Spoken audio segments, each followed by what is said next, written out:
الحمد لله الحمد لله نحمده ونستعينه ونستغفره ونؤمن به ونتوكل عليه ونعوذ بالله من شرور أنفسنا ومن سيئات أعمالنا.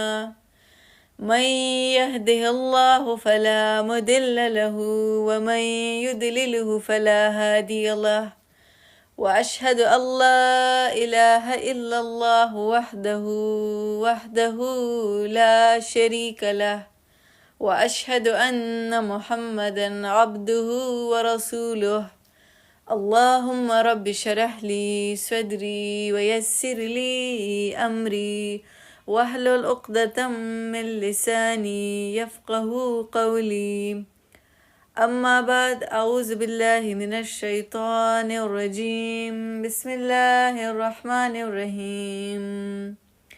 محمد رسول الله والذين معه أشداء على الكفار رحماء بينهم، تراهم ركعا سجدا يبتغون فضلا من الله ورضوانا، سيماهم في وجوههم من أثر السجود، ذلك مثلهم في التوراة ومثلهم في الإنجيل كزرع أخرج شطأه فآزره فاستغلظ فاستوى على سوقه يعجب الزراع ليغيظ بهم الكفار. وعد الله الذين آمنوا وعملوا الصالحات منهم مغفرة وأجرا عظيما. سورة الفتح آية number 29 آخری آیات تے دے سورت. A powerful end to the surah. محمد رسول الله، محمد رسول دے دا اللہ، محمد مبتدا دا رسول خبر دے. والذین اور هاغ خلق معهو چی کم دا غسر دی، اشداء سختی علی الکفار پا کفار بانے، رحماء اور نہایت مہربان دی بینہم پا خپل منس کے. تراہم تبگوری دوی رکعن سجدن، رکوع کون کی اور سجدہ کون کے، یبتغون اور دوی تالاش کئی فضلا من اللہ، فضل دا اللہ، ورضوانا اور دا اللہ رضامندی دا دی رکوع و سجدے سرم. سیماهم د دوی علامت د دوی نښه دا ده، فی وجوههم چې د دوی په مخونو باندې به من اثر سجود د سجدو نشانیاتی، د سجدو اثرات به پی. ذالک دا مثلهم د دوی صفات تی فی التورات په تورات کې، و مثلهم او د دوی صفات فی الانجیل په انجیل کې کزرع په شانت د یو کیت تی، یو پټی دی، اخرجه چې روزی شطأه داغینه یو سوی نری شان ډانډه، فآزره نو پس مضبوط شي دا ډانډه دا نری شانتیلی، فاستغلظ پس دا بیا سخت شي، فاستوى او پس ادریږي دا علی سوقه په خپلې تنې باندې، یعجب او خوشحالیږي دیتا الزراع د دې هغه کاشتکار، لیغیظ او تاکہ غصه دلاو کی یا غصه ورولي الله تعالی بهم د دې په ذریعے سره الکفار کفارو ته. وعد الله وعده د الله تعالی الذین هغه خلکو سره آمنو چا چې ایمان راوړي، وعمل الصالحات او عمل کړي دي نیک، منهم په دوی کې مغفرتن مغفرت د دوی لپاره، و اجر عظیم اور اجر عظیم. Alright, so the Surah Al-Fatah آخری آیات، powerful end to the surah. Allah says محمد رسول الله. په صلح حدیبیه کې چې کله نبی علیہ السلام د کانټریکټ ټریټي اف حدیبیه چې کله لیکلې کېده، نو د هغې د بره د نبی علیہ السلام نوم ولیکلی شو محمد رسول الله. دا معاهده د محمد رسول الله او د کفار مکه په منځ کې ده. د کفارو طرف نه چې کوم امباسډر او سفیر سهیل بن عمرو هغه دا اعتراض وکړو چې دا محمد نه رسول الله لرکا، مونږ ته رسول نه منو، نو ته خپل نوم سره رسول څنګه لیکې؟ که مونږ ته رسول منلې نو بیا جګړه د څه خبرې ده؟ د رسول الله بجای ولیکه محمد بن عبدالله. دا معاهده محمد بن عبدالله او د کفار مکه په منځ کې ده. نبی علیہ السلام چې په هر صورت کې صلح کول غوښتل، نو ځکه دا شرط د هغوی تسلیم کو او د محمد رسول الله بجای محمد بن عبدالله یې ولیکو. د سورة الفتح په آخري آیات کې الله تعالی ولیکو محمد رسول الله. کفارو ته دا یو میسج ورکو که تاسو منئ او که نه منئ، دا حقیقت که تاسو تسلیموئ او که نه تسلیموئ، د قیامت پورې به د محمد د نوم سره رسول الله همیشه د پاره لیکل کیږي. دا دایمي دی او دا حقیقت څوک نشي بدلولی. اټس ا فیکٹ. دا یو حقیقت دی. محمد رسول الله، محمد ہی د الله رسول دی صلی الله علیه وسلم. والذین معه، اور هغه خلق چې کم د سره دی صلی الله علیه وسلم. د دین مراد دی د نبی علیہ السلام صحابه کرام.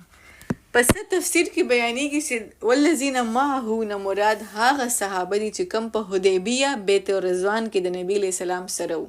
خو الفاظ عام دي، د دین ټول صحابه کرام مراد دي چې ټول صحابه کرام والذین معه ټول صحابه چې کم د نبی علیہ السلام سره وو. او صفات بیانېږي د دوی.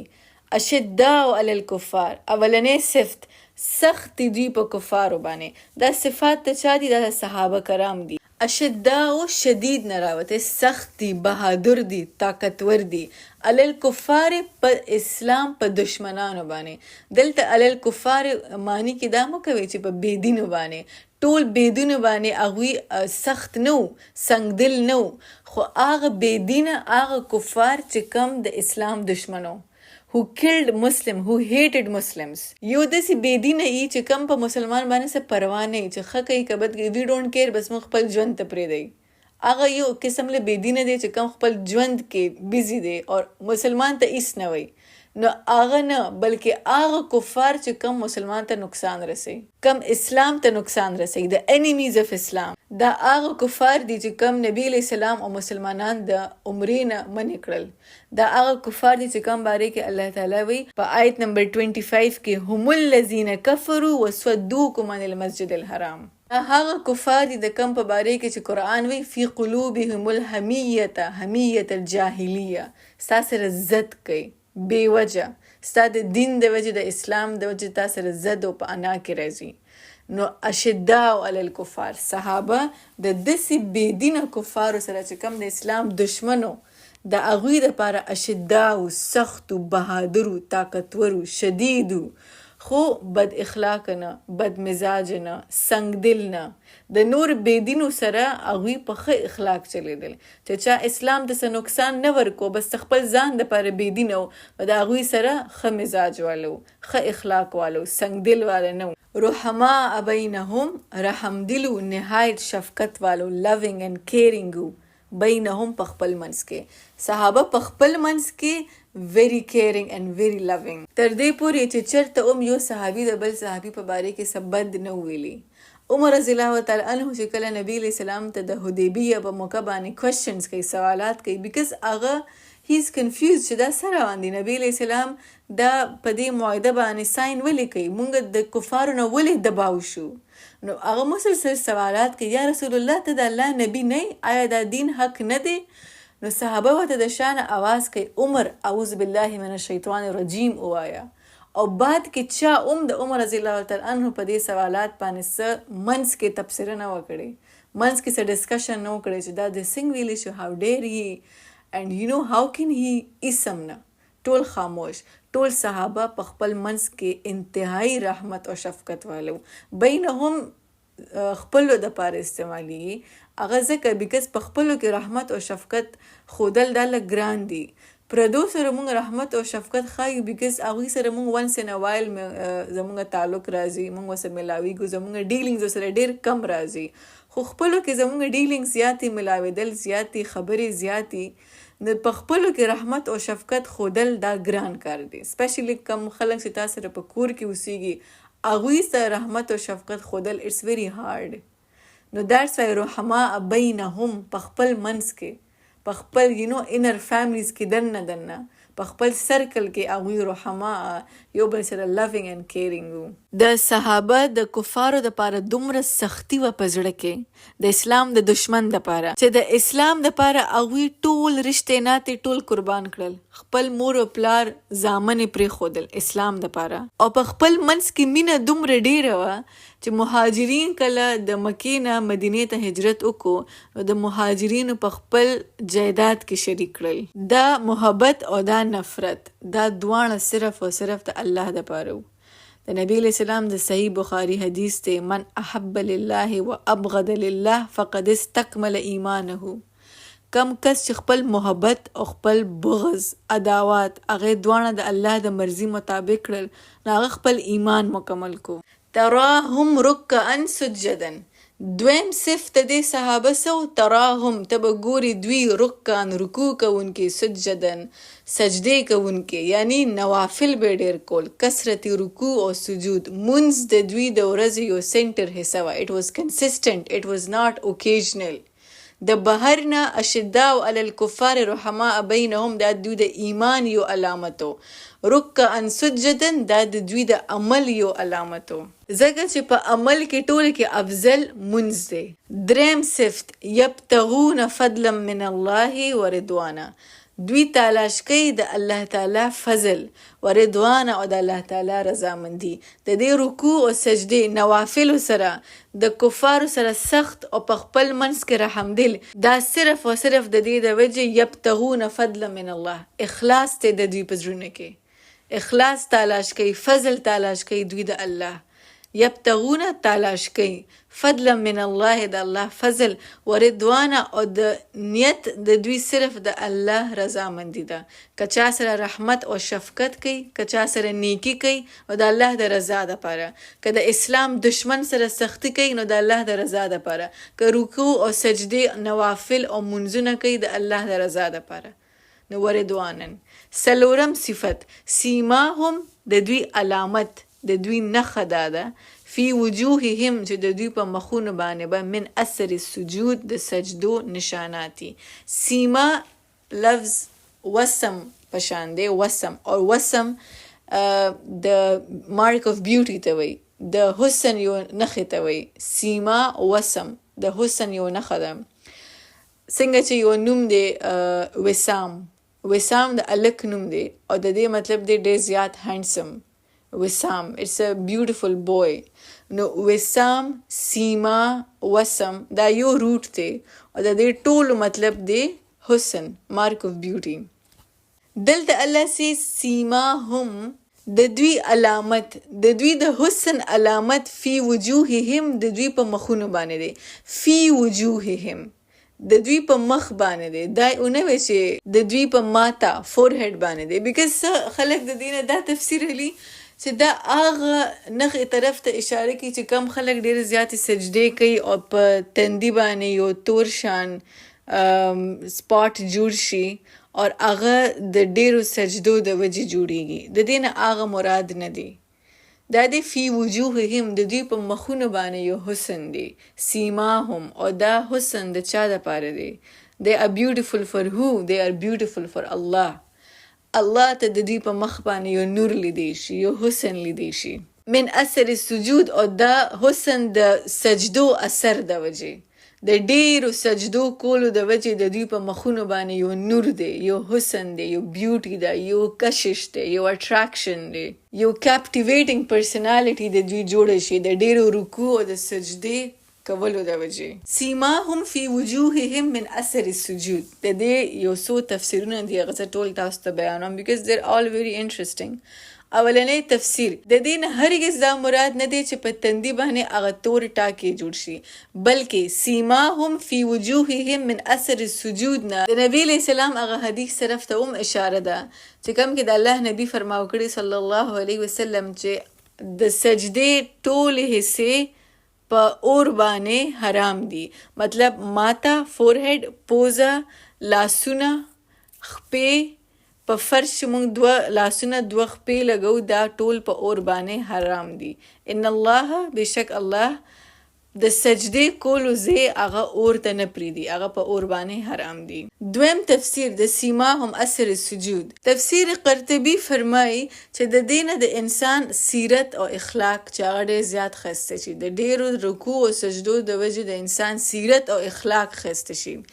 دریم تفسیر مجاهد فرمایي چې سیماهم اثر السجود نه مراد چې په دې کس کې ډېره زیاته عجزي راشي، سلورم تفسیر سیماهم اثر السجود نه مراد نور فی وجوههم من الخشوع چې د دې مؤمن متقی په کس په مخ باندې یو نور راشي. د دې ففت تفسیر سیماهم اثر السجود دا دی چې د کس له الله تعالی ډېر زیات عزت او روب ورکي د په مخ باندې یو اثري بېدینه کس چې د کس مخ ته ګوري نو هغه ته دباویږي. شپږم تفسیر دا دی چې د کس له الله تعالی ډیره کامیابی او بری ورکوي په دنیا او په آخرت کې. 7 تفسیر سیماهم اثر السجود نه مراد هغه مؤمن او متقی کس دی چې د ډیر رکوع او د سجدو د وجې د هغه په عمل او په کردار کې یو نور راشي. د عمل نه پته لګي چې دا کس ډیر منځګزار دی، رکوع و سجدو والا کس دی، د هغه عمل کې دومره نور محسوسیږي. سبحان الله. may Allah makes us from them. الله تعالی دې موږ د دې خلکو نه شامل کړي. آمین. آخري تفسیر د دې دا کوم چې سیماهم اثر السجود نه د نبی علیہ السلام هغه حدیث مراد دی من کسر صلاته باللیل حسن وجهه بالنهار. ابن ماجه کې جابر رضی الله تعالی عنہ نه دا حدیث راغلی چې نبی علیہ السلام فرماو کړي چې کم کس د شپې په منځونه کې هغه کثرت کوي تهجد کې نو د سحر په وخت کې د هغه په مخ باندې یو نور راشي. حضرت حسن بصری رحمت الله علیه فرماو کړي چې د دې نه مراد چې د منځونو کولو والا کس په مخ باندې یو داسې نور به راځي چې کم د قیامت په ورځ باندې ښکاري. ترجمه به داسې کوي سیماهم د دوی پہچان فی وجوههم د دوی په مخونو باندې دی، د دوی په مخونو باندې په براکټ کې دی ظاهره دی، د دوی پہچان د دوی په مخونو باندې ظاهره دی من اثر سجود د سجدو د اثرات د وجې. ذالک دا مثلهم فی التورات دا د دوی صفات دي په تورات کې. دا څونه صفات چې مونږ ووې او د صحابه کرامو دا صفات په تورات کې بیان شوي دي.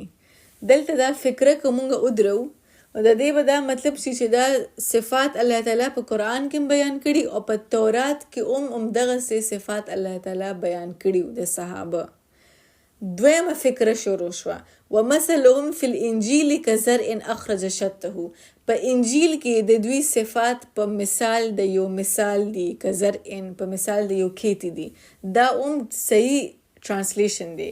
خو څه علما دا لیکي چې دا تاسو یو فکره کوي چې ذالک مثلهم فی التورات و مثلهم فی الانجیل چې د دوی دا صفات الله تعالی په تورات کې بیان کړي دي او په انجیل کې بیان کړي دي او بیا آیت کې مخکې یو مثال شروع شي چې کوم ان جرنل یو مثال دی. نو داسې ټیک ده چې دا صفات په تورات کې دي په انجیل کې دي اور که موږ صرف دا وایو چې نه دا صفات الله تعالی په تورات کې بیان کړي او په انجیل کې یو مثال بیان کړي نو دا ټیک ده. ومثلهم او د دوی صفات فی الانجیل په انجیل کې کزرع په شانت یو کیتی دی، یو پټې دی. زرع کیتی ته ویل کېږي. اخرج روزی داغی کیتی نه شطه شط یو سوی ته ویل کېږي، یو نرې ورکوټې ډانډې. شطه لفظ د شات نه راوتی، شات او شات ټپ ته ویل کېږي، د یو شیز کارنر ته ویل کېږي، ایج بالکل جای ته ویل کېږي. شات البحر مطلب دا د سمندر یو کناره یعنی بیچ. نو شات بالکل ایج یو نرې کمزورې شان ډانډې شط. نو مثال د دې صحابه کرامو یا د محمد رسول الله اور د صحابه کرامو د دوی مثال داسې دی. څه سکالرز وایي چې والذین معه نه مراد ټول مؤمنین دي چې کوم د نبی علیہ السلام سره دي. نو مثال یې که زرع په شان ته یو کیتی دی اخرجه چې روزي شطه د هغې نه یو سوي یو لشه شان وړوکې شان ایج یو کارنر د هغې کیتی نه ورکوټې شان لشه روزي. فآزره پس بیا هغه مضبوط شي، آزره مضبوط کېدو ته وایي. فاستغلظ بیا هغه سخت شي، موټا شي. غلیظ مطلب سخت. فاستغلظ فاستوا بیا هغه ودرېږي علی سوقه په خپل شا باندې، په خپل بیک باندې، په خپلې تنې باندې هغه ودرېږي. یعجبو او خوشحالیږي، حیرانیږي، امپریس کیږي، متاثره کیږي. الزراء کاشتکار. کاشتکار چې کم دی ته ګوري او ورته خوشحالیږي. زراعه هغه فارمر ته ویل کېږي چا چې په دې پټي باندې محنت کړی دی، چې هغه دا پټي ته وګوري چې په خپلې تنې باندې ودرېدلی دی، دا فارمرز ورته ګوري او خوشحالیږي. اوکې ناو لیټس بریک اټ ډاون. د زرع نه مراد د دین اسلام چې کوم نبی علیہ السلام راوړی صلی الله علیه وسلم. نبی علیہ السلام د دین اسلام هغه د یو بیچ په شکل کې راوړو او که زرع په یو کیتی په یو ځای کې د هغې دعوه شروع کړه. اخرجه د هغې دعوه د وجې روتل شطأه یو ورکوټیشن لشه یو نری سوی، مطلب ډیرو کمو خلکو په اول کې ایمان راوړو. په شروع کې صرف 3 کسانو ایمان راوړو. نو شطأه هغه شوت ته ویل کېږي هغه په بیچ کې چې اولنې لشه راوځي. نو 2-3 کسانو اول ایمان راوړو. فآزره پس بیا هغه مضبوط شو، بیا اسلام خور شو. نور صحابه رایوزی شو اور اسلام سپورٹ کو. فاستغلظ پس بیا هغه مضبوط شو، اسلام نورم خور شو. فاستوى پس بیا دا ادریدو، د اسلام یو کانسټیټیوشن جوړ شو، یو لا جوړ شو، دین مضبوط شو. علا سوقه فاستوى پس دا ادریدو علا سوقه په خپلې تنې باندې، څنګه چې یو اونه ادریږي فولي فلریش اونی او د هغې په سایې کې بیا خلکي، دغسې دا اسلام بیا خور شو او مضبوط شو او یو پاورفل دین د دینه جوړ شو. یعجب الزراع نبی علیہ السلام به چې خپل صحابه ته کتل نو خوشحالېدو به بیا یعجب خوشحاله کېدو به الزراع هغه فارمرز هغه کاشتکار په خپل کیتی باندې څونه محنت وکړي چې بیا هغه د فصل ورځې راشي نو هغه خپل هغه کیتی ته ګوري او خوشحالیږي. د نبی علیہ السلام په خپل صحابه کرامو باندې ډېر محنت کړی و، ډېر سپورټ کړي و، ډېر سختې وسې لیدلې وې، د ډېر هر څه نه تېر شوي و. بیا به چې خپل صحابه کرامو ته کتل نو خوشحالېدو به.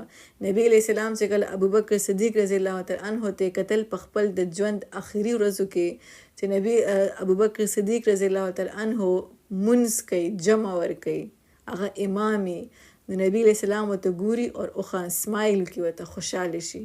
یعجب الزراع خوشحالیږي دې ته د دې کتونکي. زراع چا چې په محنت کړی دی. نبی علیہ السلام په خپل صحابه باندې ډېر محنت کړی و.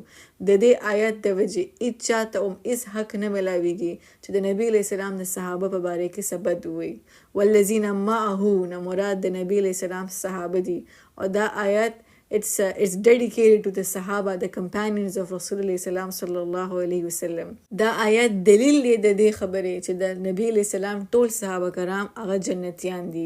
محمد رسول الله والذین معه اور هغه چې کوم د هغه سره صلی الله علیه وسلم رضی الله الله تعالی راضي دی د هغوی نه. نبی علیہ السلام حدیث دی چې الله تعالی زما صحابه په ټول جهان کې خوښ کړي و.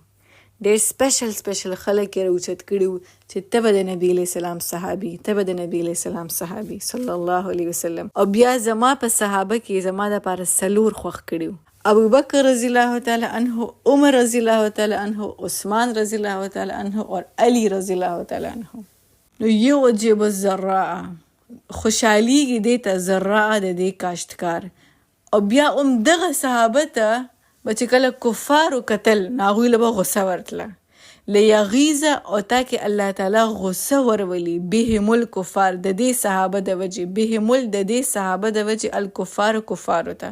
وعد الله او وعده د الله تعالی الذین د هغه خلکو سره آمنو چا چې ایمان راوړی و عمل الصالحات او نیک عمل وکړو منهم په دوی کې.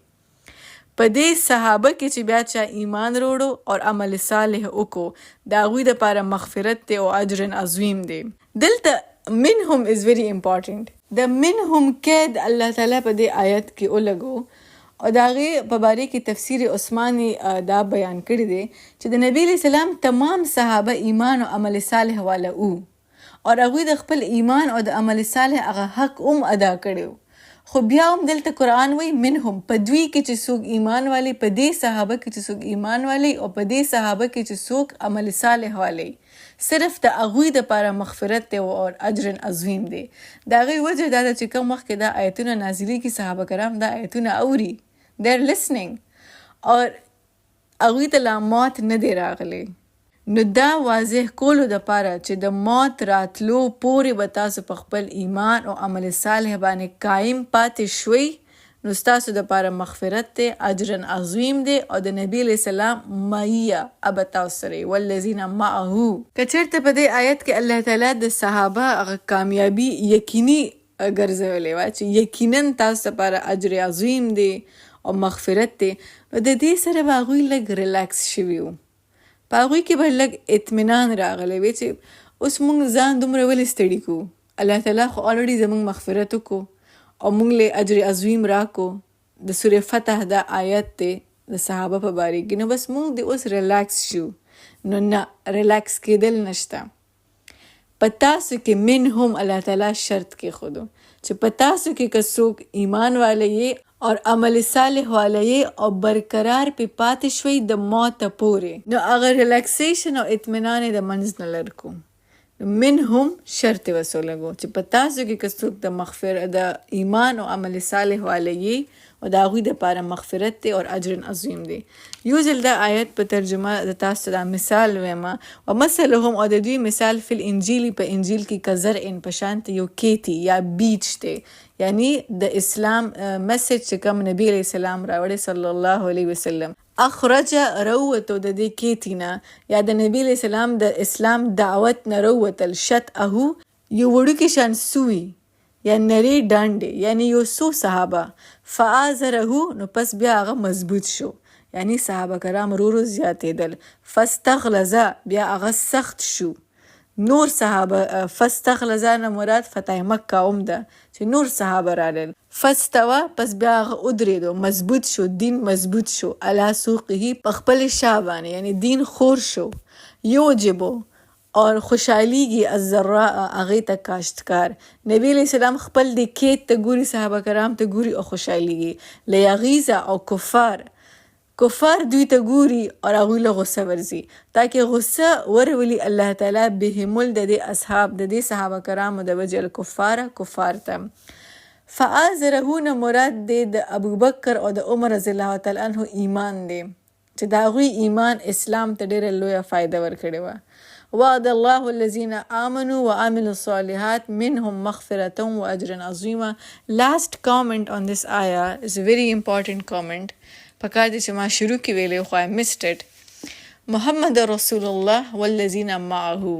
علما لیکي چې د دې نه مراد مؤمنان دي والذین معه، خو هر یو نه، هر مسلمان او مؤمن نه، بلکې هغه چې کوم د نبی علیه السلام مشن هغه خپل مشن ګڼي. It's very important because مونږ خو ټول په الله باندې ایمان ساتو او په نبی علیه السلام مونږ منو صلی الله علیه وسلم، خو آیا مونږ د نبی علیه السلام مشن خپل مشن کنسیډر کړی دی؟ آیا مونږ دا سوچ دی چې د نبی علیه السلام پرابلم زما پرابلم دی، داغه پریشانی زما پریشانی ده، داغه کاز زما کاز دی، داغه مشن زما مشن دی. انا معک فی هذا انا معک فی ذاک. دا داسې ده لکه یو فیملی، په فیملی کې چې یو خفه دی نو هغه بل هم خفه شي. که زوی خفه دی نو مور پې خفه وي چې زما دا زوی ولې خفه دی. که مور خفه وي نو بچي ورته خفه وي. دغسې که هسبنډ خفه وي نو وایف د هغې سوچ کوي چې دا ولې خفه دی او د هغې بارې کې یو سلوشن روباسي. که وایف ته څه مسله وي نو هسبنډ د هغې بارې کې سوچ کوي چې دا زه څه هیلپ کولی شم. نو دا کانسپټ دی د والذین معه چې د نبی علیه السلام معیه، د نبی علیه السلام هغه سات، هغه دې کې صرف هغه خلک راځي چې کم د نبی علیه السلام مشن مخکې بوزي. زمونږ د دین دوه حصې دي. اولنې حصه چې کم ده نو هغه دین دی، زمونږ ډریس کوډ دی، مونځ دی، روژه ده، حج دی، فرایض دي، خو بس ټول عام مسلمانان هغه کوي. خو زمونږ د دین چې کم دویم اهم یو سایډ دی، ټو سایډز اف ا کوین. دویم سایډ اف ا کوین از د نبی علیه السلام والذین معه، د هغه مشن مخکې بوتل، د هغه په مشن کې محنت کول، د هغه په مشن کې سټرګل کول، دا قرآن دعوه کول، د دین خدمت کول. والذین معه نه مراد هغه دي. علما په خپل تفسیر کې دا لیکي which is very important. هر یو کس خپل ځان نه تپوسو کې چې موږ د دین لپاره څومره کنټریبیوټ کړی دی.